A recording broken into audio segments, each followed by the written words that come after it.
22장 2절 가난한 자와 부한 자가 함께 살거니와 그 모두를 지으신 이는 여호와시니라. 이거는 여러분들이 육으로 읽어도 되고 영어로 읽어도 되고 상관이 없어요. 가난한 자와 부한 자가 함께 산다는 이야기는 가난하건 부하건 이 세상에서 가난하건 부하건 그가 돈이 많건 돈이 없건 또는 세상적 가치가 많건 세상적 가치가 없건 또는 영적으로 읽어서 그가 진리의 말씀이 가득한 자건 아니면 그것이 하나도 없이 사는 자이건 그들은 모두를 지으시는 여호와시니라 하는 것은 무슨 얘기냐면 여호와 앞에 그들은 다 똑같다는 뜻이에요. 많으나 적으나 아버지가 그들을 창조한 창조주다. 예? 그들 스스로 아버지 앞에 잘났네 못났네 할 것은 없다라는 거예요.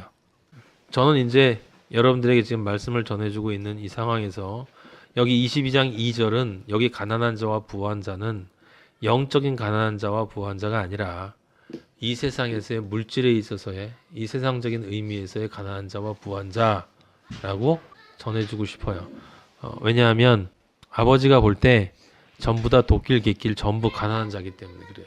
선한 이름을 받지 못한 자. 근데 어떻게 읽건 22장 2절은 상관이 없어요. 하나님이 모든 것을 주관하시는 존재다. 그렇기 때문에 무엇에 신경을 써야 되느냐? 1절에 신경을 써야 된다. 그럼 1절에 어떻게 신경을 써야 되느냐라고 하는 것이 이제 3절에 나와요.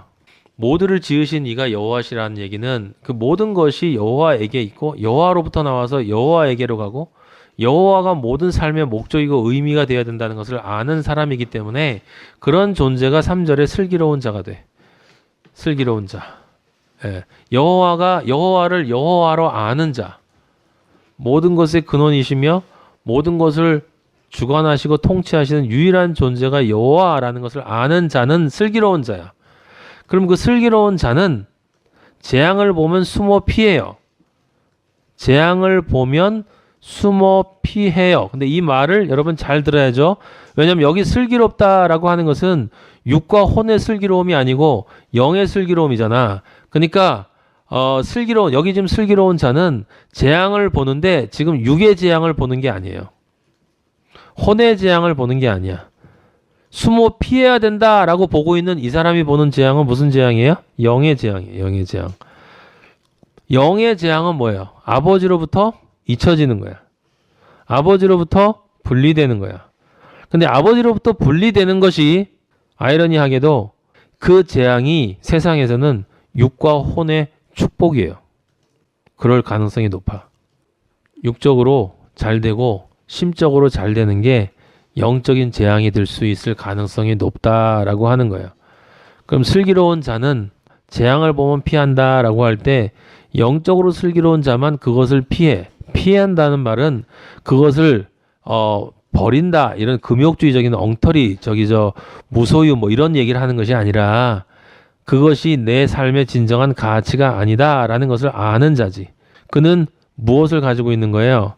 분별의 지혜를 가지고 있는 거예요. 분별의 지혜. 예. 육과 혼의 자들도 분별의 지혜가 있어. 이게 다 세 가지가 있기 때문에 근데 이게 영과 육은 틀리단 말이야. 육과 혼은 다 육이라고 그랬죠. 성경적으로 바라보면. 영만이 살리는 거다라고 얘기했어요. 영만이 살리는 거다. 축복처럼 보이지만 저주인 줄 알기 때문에 숨는 자가 있고 저주가 아니라 축복처럼 보이기 때문에 더 기꺼이 거기로 다가가는 자가 있죠. 예. 여러분 이 세상 사람은 세상에서 슬기로운 자는 영적인 축복을 보면 숨어서 피해요. 영적인 축복을 보면 숨어서 피해. 정반대인 거예요. 그래서 그걸 저주라고 생각해요. 3절의 뒷부분에 보면 어리석은 자는 여기 어리석은 자는이 단수가 아니에요. 복수예요. 복수.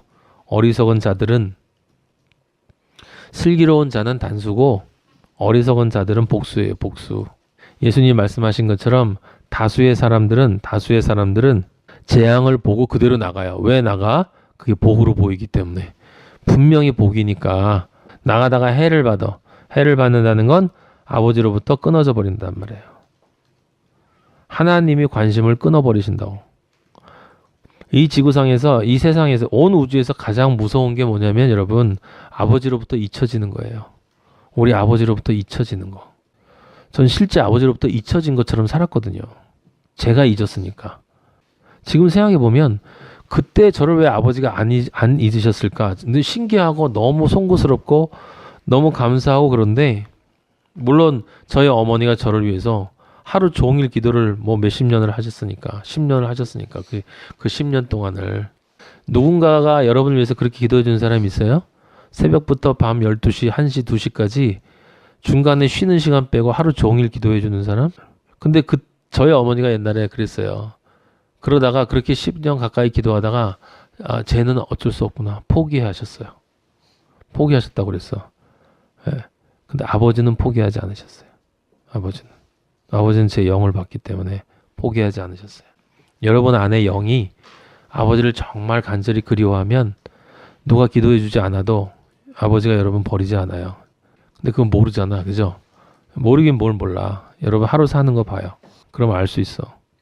4절. 그 슬기로운 자가 어떤 자예요? 겸손과 여호와를 경외하는 자예요. 겸손한 자, 여호와를 경외하는 자. 슬기롭기 때문에 재앙을 보고 숨어 피하니까 축복을 찾아서 갈 수밖에 없잖아요. 그럼 축복을 찾아서 간다라고 하는 것은 뭐냐면 결국 축복을 찾아간다는 건 아버지의 뜻에 따라 사는 거고 아버지에게 복종하는 것이기 때문에 당연히 겸손할 수밖에 없는 거야. 이때 겸손이라는 것은 절대 부정. 여러분들 다 알아요. 이제 겸손이 뭔지. 성경이 말하는 겸손은 상대적인 그건 싸구려 겸손이 아니라 절대 겸손. Nothing. 나 아무것도 아닙니다. 아버지가 온전히 제 삶을 인도해 주시기 바랍니다. 라는 그 겸손. 나한테는 그러고 싶다라는 간절한 마음은 있지만 그럴 능력이 없다 이 말이야. 여호와를 경외함이라고 하는 것은 우리 아브라함에게서 이미 봤어요. 이삭을 갖다 바칠 수 있는 마음. 왜 그런 마음이야? 이삭을 갖다 바치는 마음이 다른 것이 아니잖아요. 신약에서 얘기했던 보물을 발견한 사람이 자기 전 재산을 팔아서 보물이 있는 땅을 산다라고 얘기했잖아요. 그게 바로 아브라함이 이삭을 갖다 바친 거거든. 하나님이냐 이삭이냐라는 선택을 아버지가 하셨을 때 인간적인 생각을 하지 않고 그냥 아버지에게 순종하는 것이 그것이 나에게 선이다라는 것을 믿을 수 있는 능력이 그건 능력 여러분. 여호와를 경외하는 게요. 제가 볼 때는 엄청난 능력이에요. 예. 저도 아버지한테 이런 능력을 주셨으면 감사하겠습니다. 라고 기도하는데 아직도 부족해요. 소자라. 예. 하지만 그리로 가야 돼요. 반드시 그리로 가야 합니다. 근데 거기 4절 뒤에 보면 겸손과 여호와를 경외함의 보상이라고 했는데 그 뒤에 뭐라고 써있냐면 재물이라고 써있어요. 재물과 영광과 생명이다 라고 나와 있잖아요. 그 생명이다 라고 하는 것은 우리가 알아요. 그죠? 살아서 믿는 자는 결코 죽지 않는다.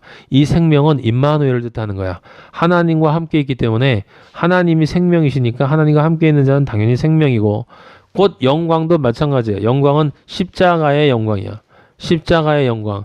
근데 그 십자가의 영광은 아까 우리가 계시록에서 본 것처럼 십자가의 삶을 그냥 그대로 그것을 영광이라고 하는 게 아니라 나중에 아버지가 네가 만왕의 왕, 만유의 주다라고 아버지가 한 번 높여주실 때는 엄청나게 높여준다. 그러니까 다른 어떤 것도 따라올 수 없는 절대 높음으로 아버지는 올려주신단 말이에요. 마지막에. 네. 그 영광 그리고 그 생명. 그럼 이 재물이라는 건 뭐예요? 이 세상 재물이겠어? 당연히 아니지. 하늘의 재물인 거야. 하늘의 재물. 세상 재물도 아버지가 주시겠죠. 그런 야가 빠지는 얘기를 생각을 하는 사람들이 많이 있어요. 절충하느라고 사람들한테 전하는데 이 재물은 하늘의 재물이에요. 하늘의 재물. 여러분 두 가지 재물이 있다는 걸 잊어버리시면 안 돼요. 세상 재물이 있고 하늘의 재물이 있어요. 하늘의 재물은 다른 게 아니에요. 임마누엘이지. 임마누엘. 누가복음 16장 9절에 우리가 옛날에 몇 번 얘기했잖아요. 내가 너희에게 말해 불의의 재물로 친구를 사귀라는 말은 그 불의의 재물을 포기하고 친구이시는 예수 그리스도를 만나라라는 뜻이지. 그렇게 되어야 나중에 이 세상을 떠날 때 영원한 처소로 영접받는다라고 하는 것인데 이 10절 보면은 지극히 작은 것에 충성된 자. 이 말이 어려운 말이지만 여러분들 알잖아요. 불의한 재물에 충성된다는 게 뭐야? 불의한 것에 충성한다는 것은 불의한 것이기 때문에 불의한 것으로 대접해 주는 게 충성이야. 불의한 것으로 대접해 준다는 것은 그걸 버리는 것이고 포기하는 것이지. 그게 불의한 것에 충성한 거예요. 그 11절에 보면 오늘 이 잠언서에 나와 있는 말과 같은 말이 나와요. 너희가 만일 불의한 재물에도 충성하지 아니하면 누가 참된 재물을 너희에게 맡기겠니? 아버지가 예수님 말씀하셨잖아요. 불의한 재물. 그게 이거를 잘못 사람들이 눈으로 보이는 거로만 있기 때문에 불의한 재물에도 세상에서도 열심히 살아야 되고 열심히 살아야 나중에 하나님 아버지가 앞면 또 아버지가 주신 일을 또 열심히 한다. 뭐 이런 식으로 해석을 하는데 그 말이 아니라 불의한 재물에 충성한다는 것은 불의한 재물을 완전히 불의한 재물로 인정하고 인식하고 깨닫고 그 불의한 재물로부터 나를 온전하게 분리시키는 것. 세상 선악과로부터 온전하게 분리시키는 것이 충성이야, 충성. 그래야 진짜 재물을 아버지가 나에게 맡김으로써 그 하늘의 재물은 예수 그리스도, 새 예루살렘이 우리의 하늘의 재물이겠죠. 뭐 하나님이 우리의 재물이야, 사실은. 다 같은 거야, 사실은. 그걸 우리에게 맡긴다라고 하는 거예요. 천국에서 우리가 할 일이 뭔지는 알 수 없어요. 가봐야 아는 것이지만 너무 행복한 일 아니겠습니까? 거기에는 고통도 없고 근심도 없고 사람들은 이렇게 조금 머리가 들어있다 하는 놈들은 천국에 가면 고통도 없고 근심도 없다 그러니까 아니 고통도 없고 근심도 없는데 기쁨을 어떻게 알아? 좀 아는 척해요. 슬픔이 없는데 기쁨을 어떻게 알아? 눈물이 없는데 희락을 어떻게 알아? 라고 얘기를 해요. 그거는 다 가짜기 때문에 그렇게 상대적인 것이고 진짜 기쁨을 만난 사람은 슬픔에 대한 생각조차 없어요. 슬픔에 대한 생각조차 없어. 절대 기쁨 안에 들어가면 5절 패역한 자의 길에는 가시와 올무가 있거니와 영혼을 지키는 자는 이를 멀리하느니라. 자, 그럼 패역한 자는 누구겠어요? 앞에 이야기했던 세상 재물을 쫓아가는 사람이에요. 명예가 아니고 하나님이 주시는 이름이 아니고 세상 재물을 쫓아가는 사람이고 그 사람에게는 항상 가시와 올무가 있어요. 가시 늘 뭔가가 찔러 인생을 사는데 여러분 이 세상 사람 보세요. 잘 나가는 인간이나 못난 인간이나 이 세상에 있는 모든 인간에게는 가시가 있어. 가시. 그 삶을 찌르는 가시가 있어요. 나름대로. 남들보다 가시가 적으니까 남들하고 비교할 때는 내가 잘났다 생각할지 모르지만 아무리 잘 나가는 인간도 자기 삶 속에서는 옷을 입어야 되고 밥 먹어야 되고 선택해야 되고 일해야 되고 그 가시가 있는 지옥, 이 땅지자 감옥옥자, 이 땅의 감옥인 지옥이 바로 올무의 올무. 내 자유가 존재하지 않는 곳. 그 사람들이고 앞에 얘기했던 그 사람이 바로 영혼을 지키는 자지. 그죠? 그러니까 1절에서 이야기했던 것처럼 선한 이름을 선택하는 자는 당연히 영혼을 지키는 자예요. 그 영혼을 지키는 자는 그리스도인이기 때문에 당연히 4절에 있는 저처럼 겸손과 여호와를 경외함이 있는 것이고 그는 당연히 아버지를 선택하기 때문에 슬기로운 자가 되는 거예요. 슬기로운 자가 되는 이유는 2절에 나와 있는 것처럼 세상 어떤 사람들은 다 다양한 종류의 사람들이 있지만 그 모든 것을 창조한 분은 아버지다. 아버지에게만 주권이 있다. 라는 것을 아는 사람이 바로 슬기로운 자가 되는 거다 이 말이에요. 그러니까 1절에서 5절까지 그냥 쭉 연결되는 거라 이 말이에요. 연결되는 것. 그리고 6절 보면 갑자기 뚱딴지 같은 말이 나와요. 마땅히 행할 길을 아이에게 가르치라. 그리하면 늙어도 그것을 떠나지 아니하리라. 여러분 다 보면 여기 띄어서 이렇게 얘기를 해. 자녀 교육에 관한 어린이날 이런 설교하고 있고 마땅히 행할 길을 아이에게 가르치라. 그리하면 늙어도 그것을 떠나지 않으리라. 지금 마땅히 행할 길을 누가 알아요? 앞에 있는 사람이 아는 거야. 영혼을 지키는 자, 슬기로운 자, 명예를 선택하는 자, 선한 이름을 선택하는 자는 당연히 마땅히 행할 길을 알아. 그는 자기가 원하는 길을 가는 게 아니라 가야 할 길을 원한단 말이에요. 마땅히 가야 할 길을 안단 말이야. 그럼 그가 아이에게 당연히 가르치지. 아이는 누구야? 믿음이 아직 연약한 존재가 아이예요. 생물학적인 아이가 아니라. 믿음이 아직 연약한 영적 아이. 누굽니까? 육이나 혼의 아이가 아이예요. 육의 믿음의 상태에 있는 사람, 혼의 믿음의 상태에 있는 사람이 혼의 믿음의 상태에 있는 사람은 이제 청년기고 육의 믿음에 있는 상태는 아이예요. 아이. 고린도전서 13장 11절 여러분이 잘 아는 말이 있어. 내가 어렸을 때는 말하는 것이 어린아이와 같고 깨닫는 것이 어린아이와 같고 생각하는 것이 어린아이와 같다가 장성한 사람이 되어서는 어린아이의 일을 버렸노라. 이게 지금 세상 사람들 얘기하는 거예요. 아버지는 그런 말을 성경에 써놓지를 않아. 제가 그랬거든요. 고린도 13장 11절에 딱 그래요. 내가 아버지 만나고 나서 8년 전에 아버지 만나고 나서 처음에는 말하는 것이 어린아이 같았단 말이에요. 어린아이 같았다고. 무조건 행동으로 뭔가를 보이지 않으면 아버지를 사랑하는 것이 아니라고. 깨닫는 것이 어린아이와 같았으니까. 생각하는 것이 어린아이와 같지. 하지만 어린아이지만 장성한 사람이 될 수 있는 어린아이였기 때문에 저에게 아버지가 마땅히 행할 길을 가르쳐 줬다 이 말이에요. 누군가를 통해서, 그리스도인을 통해서, 슬기로운 자, 지혜를 가진 자를 통해서 앞에 나와 있는 5절까지의 그 말씀을 정확히 이해하고 있는 선한 이름을 가진 자는 당연히 마땅히 행할 길을 아이에게 진리로 가르쳐 줘야 되는 거야. 그래야 그가 나중에 늙어도, 이제 당연히 늙어도 그걸 떠나지 아니하지. 당연히 떠날 수가 없는 거예요. 예, 늙었다는 건 이제 장성한 사람이 되어서 더 이상 내 세상적인 욕망이 완전히 빠져버린 말랑말랑해진 사람이 되는 거야. 그래서 슬기로운 자는 믿음이 연약한 자를 사랑으로 보살펴. 믿음이 연약한 자를 사랑으로 보살피는 게 이 사람 세상 먹고 사는 문제 해결해 주는 게 아니야. 그리스도인은 그런 걸 챙기는 사람이 아니라 그가 그리스도인으로서 온전히 자기의 삶 속에서 살아낼 수 있도록 진리를 전달해 주는 거예요. 살고 안 살고는 그 사람이 선택할 문제지 그것도 우리가 해줄 수 있는 일이 아니에요, 여러분. 가르치는 거는 우리가 해야 될 일이지만 그것을 받아들이는 건 상대방이 해야 돼. 아이가 결정하는 문제야, 아이가. 우리가 가르쳤는데 걔가 받아들이면 바로 우린 교만해지거든. 내가 전도했더니 왔어. 내가 가르쳤더니 신앙이 성장했어. 제가 여러분들 가르쳐 신앙이 성장한 게 아니라 여러분이 말씀을 제대로 들으면 신앙이 성장하는 거예요. 말씀이 여러분을 성장시키는 거야. 말씀이 여러분을 성장시키는 거죠.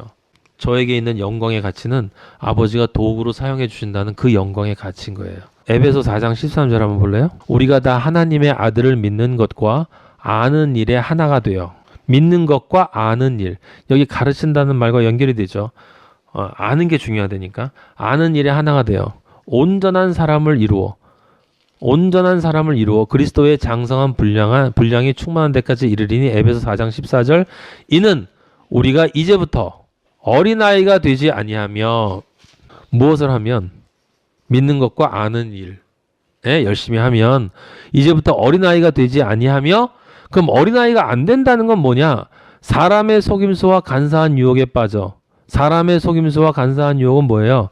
이 거짓 선지자들이 얘기하고 있는 수많은 성경을 잘못 이야기하는 그런 것들에 속임수와 간사한 유혹에 빠져 온갖 교훈의 풍조에, 여기 온갖 교훈의 풍조라는 것은 신학적인 교훈, 인륜적인 교훈, 이념적인 교훈, 도덕적인 교훈, 풍조, 이 세상 풍조. 요즘은 이렇게 살아야 돼.